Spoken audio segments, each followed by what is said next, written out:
কথা বলেন না কেন? দুনিয়া কারে থাকতে দিছে বেটা? সাদ্দাত কই? নমরুদ কই? ফেরাউন কই? কারুন কই? পৃথিবীর জালেমরা কই? সম্পদের লুভিরা কই? দুনিয়াদাররা কই? বলো মিয়া, বলো কই?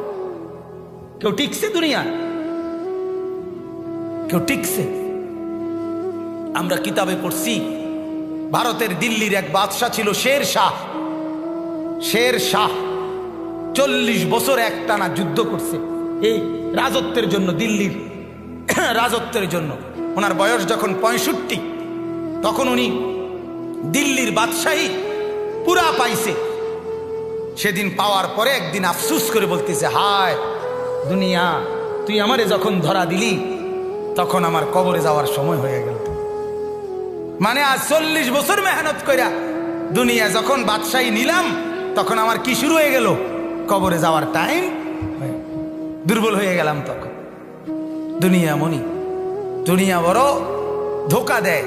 সব গুছাইয়া দুনিয়ারে সাজাইবার পরেও, সব ক্লিয়ার হবার পরেও, এ বাড়ি দাড়ি বিল্ডিং টিল্ডিং এর কাম সব গুছাইয়া সারলে আমার বড় ভাইয়ের বিবি, আমার বড় ভাই আলহাজ হযরত মাওলানা মাহবুবুর রহমান আশরাফি, তার বিবি আমার বড় ভাবি, মায়ের মতো যিনি আমগরে আদর করছিলেন, নতুন বিল্ডিং করছে, অনেক কষ্ট করে কোন রকমের রুমডি ঠিকঠাক করে উঠছে।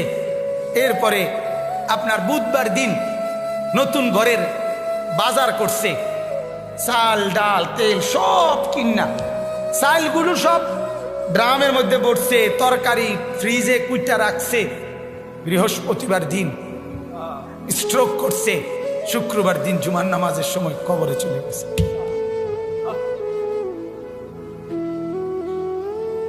হ্যাঁ,